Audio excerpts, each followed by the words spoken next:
Tires screamed. Metal slammed. A silver car spun across the lonely road and smashed into a signpost. The other car didn't stop. It slowed for one heartbeat, then sped away into the dark like a scared animal. Deen heard it first, the terrible sound, while he sat under a weak streetlight, hugging his thin jacket. He was 27, hungry and tired. He had no house, only a small bag and a big heart. He jumped up and ran. "Hello, are you okay?" he shouted. Inside the silver car, a young woman lay slumped over the wheel. Her name was Mara, but Deen did not know that. Airbags hung like white pillows. Steam rose from the hood. The road was quiet. No one else was there. Deen tugged the door. It was stuck. He pressed his shoulder hard. The door popped open with a groan. "Stay with me," he said softly. The woman's eyes fluttered.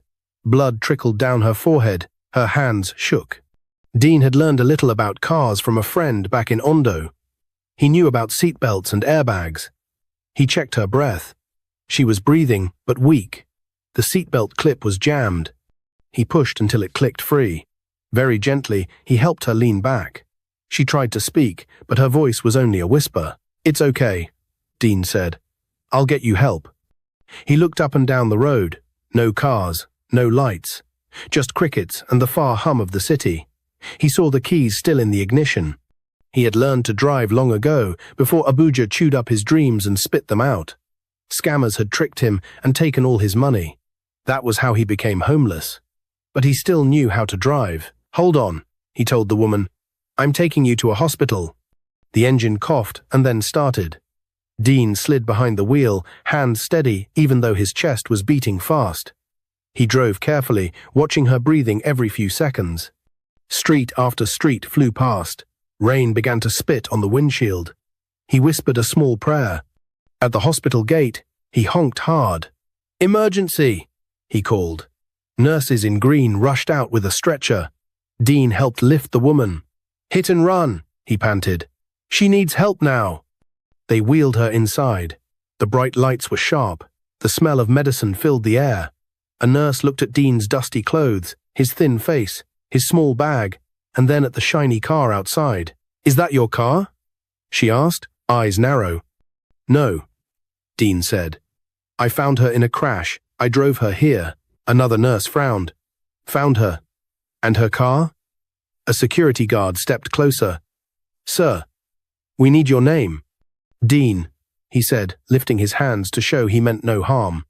"Please, save her first." A doctor leaned out of the room. "Head injury. Possible internal bleeding. Move." The nurses pushed the stretcher away. The door swung shut. Two guards blocked Deen. One whispered to a receptionist. The receptionist picked up a phone. "Yes, police?" she said quietly. "Possible car theft and assault." "Yes, he's here." Deen's stomach turned cold. "No, you don't understand," he said. "The other car ran. I only helped." "Sir, come with us," the guard said. A police officer arrived fast, boots echoing on the tiles. He looked at Deen from head to toe. "Where did you get the keys?" he asked. "I didn't take them," Deen said. "They were already there. I just drove." In the room beyond, a machine started to beep faster. A nurse called, "Doctor, her pressure is dropping." The officer took a step closer. "Hands behind your back."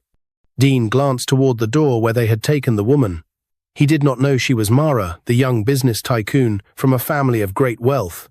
He did not know her name, her power, or her story. He only knew she needed help. A cold metal ring closed around his wrist. From the other room, an alarm wailed like a cry in the night. "Code Blue!" someone shouted. The handcuffs clicked tight. The door to Mara's room slammed shut. And Deen, the homeless man who had just rescued a lady in a car accident, unaware she was a billionaire, could only stand there, heart pounding as two futures hung in the balance. Deen's wrists burned under the cold metal cuffs. The police officer's voice was calm but sharp. "You'll have to explain everything at the station. I told you I just brought her here," Deen said, his voice cracking. "She was bleeding. I didn't even know her name." One of the nurses leaned on the counter, whispering to another. Their eyes darted to him like he was already guilty. The car key still lay in his pocket, heavy as a brick. He wanted to hand it over, but he knew they'd only twist it as proof.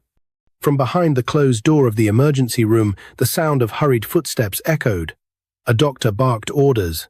Someone was wheeled past on a stretcher, another patient. Not Mara. Deen strained to catch a glimpse of her, but the doors stayed shut. "Sir, let's move," the officer ordered, nudging him forward. "But she's alone," Deen blurted. "What if she wakes up and—" "That's enough," the officer snapped. The guards led him toward the exit. Outside, the rain had started falling harder, blurring the bright hospital lights. The police car waited with its back door open. Deen hesitated, looking back one last time at the building. Inside the hospital, Mara lay pale and still. She drifted between sleep and shadow. Faint memories of screeching tires and a stranger's voice telling her to hold on flickered in her mind, but the pain in her head was stronger, pulling her under.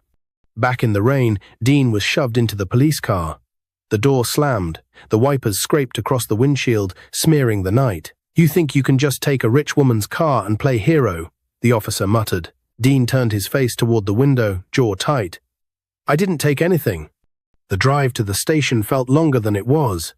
Every turn felt like a step deeper into trouble he didn't deserve. When they arrived, they led him inside, past desks stacked with papers and the smell of stale coffee. "Sit," the officer said. Deen sat. Water dripped from his hair onto the floor. Somewhere far away, a phone rang. An officer answered. His words were muffled until Deen caught one phrase that made his blood run cold. "They say the lady might not make it through the night." Deen froze. If Mara didn't wake up, no one would believe his story, and if she did, would she even remember him? The night stretched on like it would never end. Deen sat in the cold interrogation room, his wet jacket clinging to his back. The single bulb above him flickered, casting long shadows on the wall. He replayed the crash in his head, the scream of metal, the sight of her limp body, the weight of her as he pulled her from the wreck. He had acted on instinct, not for thanks, not for money, but now it seemed like it would cost him everything. The door swung open. A stocky sergeant entered, a file in his hand. "Deen. From Ondo, right?" Deen nodded slowly. The sergeant opened the file. "No fixed address, no job, no family here. And you expect us to believe you just happened to be at the scene of an accident involving—" He paused, eyes narrowing. "Mara Alade?" The name meant nothing to Deen. He frowned. "Who?" The sergeant leaned forward. "You don't know who you rescued?" Deen shook his head. "She's one of the most powerful young businesswomen in this country. Only 25. Heir to the Alade Group construction. Oil. Real estate. Her face is in magazines, newspapers, billboards." Deen's eyes dropped to the table. "Doesn't matter who she is, she's a person. She needed help." The sergeant smirked, tapping the file. "You might think that saves you. But people like her, they don't mix with people like you.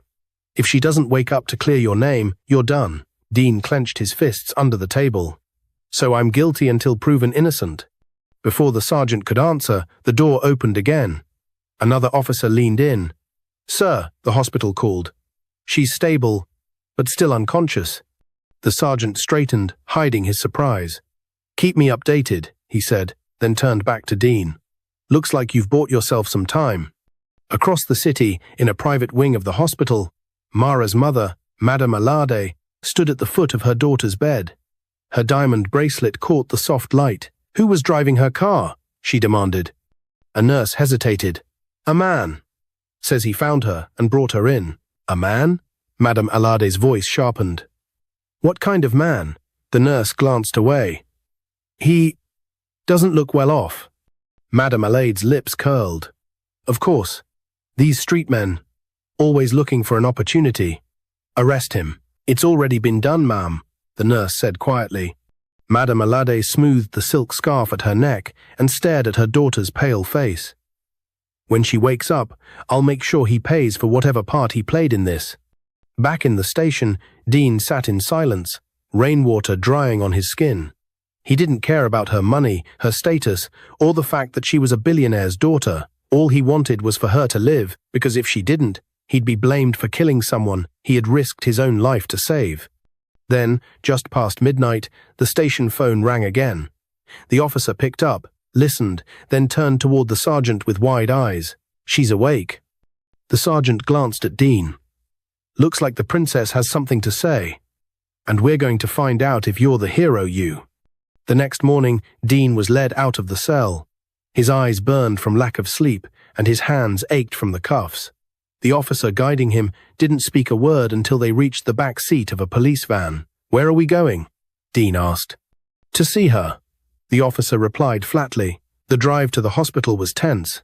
Deen kept replaying the sergeant's words, "People like her don't mix with people like you."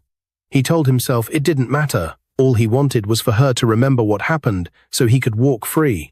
When they arrived, 2 security guards from the hospital stood by the private wing entrance. They looked at Deen as though he didn't belong there. And maybe he didn't. The officer escorted him into a bright, airy room that smelled of fresh flowers. Mara lay propped up on crisp white pillows, her forehead bandaged. She looked tired but alert. When her eyes fell on Deen, something flickered confusion first, then recognition. "That's him," she said, her voice still weak. Deen stood frozen, unsure whether she meant that's him as in the man who helped her, or that's him as in the one to blame. The officer cleared his throat. "Miss Allard, this man claims he found you after the crash and drove you here. Can you confirm that?" Mara's gaze stayed on Deen. "Yes, he's telling the truth. He saved my life." The room went silent. Even the officer shifted uncomfortably. "So, he didn't steal your car?" "No," Mara said firmly. "He used it to bring me here when no one else was around. If it weren't for him, I might not be here." Deen let out a slow breath. The weight in his chest eased a little, but he didn't relax completely.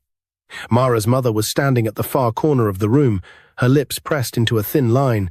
"This man," Madame Allard said, stepping forward, "is homeless. He has no address, no job, no—" "He has courage," Mara interrupted, her tone sharper than before.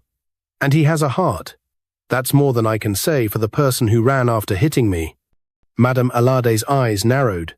"Mara, I want him released," Mara said, ignoring her mother. "And I want to thank him. Properly." The officer nodded reluctantly. "All right, we'll file the report. But you'll need to sign a statement, Miss Allard." When the officer left, Mara turned back to Deen. Her eyes softened. "I'm sorry for what they put you through. I didn't even know your name." "Deen," he said quietly. "Deen," she repeated, as if testing how it sounded. "Would you stay a while? I'd like to talk to you when I'm stronger." Deen hesitated, glancing at Madame Allard's cold stare.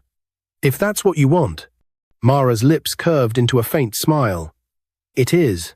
What Deen didn't know was that Mara's plans for him went far beyond just saying thank you. Days passed, and Deen kept his word, visiting Mara in the hospital.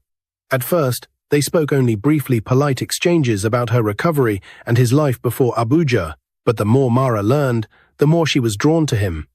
She found out about the village in Ondo, where he grew up, about how he saved every naira to come to the city, and how a scam wiped out everything he had. Yet, even with nothing left, he had still chosen to help a stranger on a rainy road. "You could have just walked away," Mara said one afternoon, her eyes searching his. "I couldn't," Deen replied simply. "You were hurt. That's all I saw."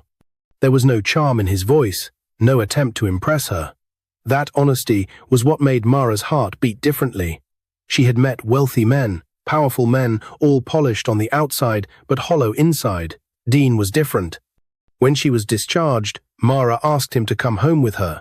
Deen hesitated. "Your mother already thinks I'm trouble. She doesn't get to decide who I have in my life," Mara said firmly.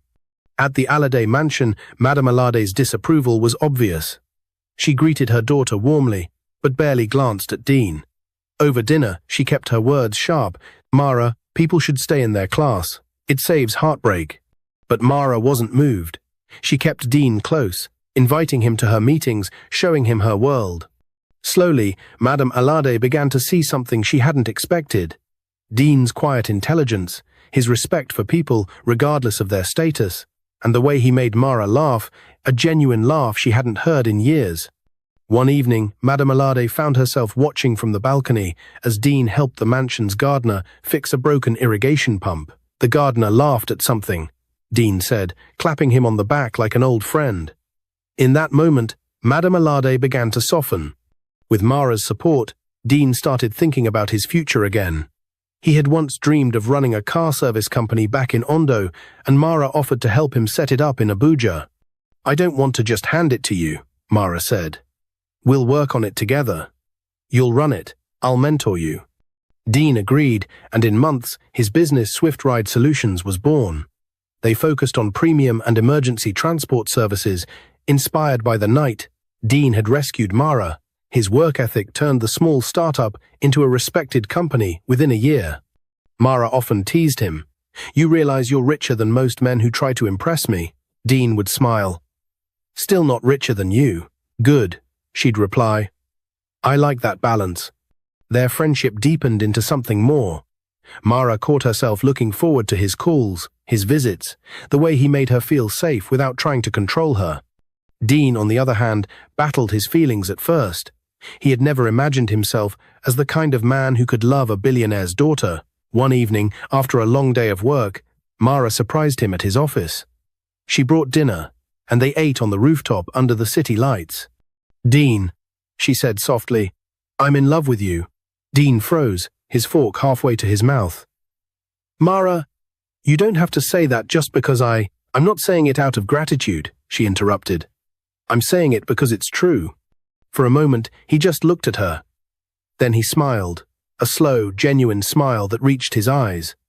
"I love you too." When they told Madame Alade, she didn't argue. She had seen the change in her daughter, the light in her eyes, the confidence in her steps.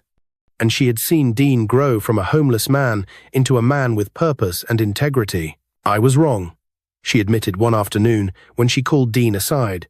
"I thought you were after her money, but I see now, you're after her heart. And you have it." Their wedding was simple but beautiful.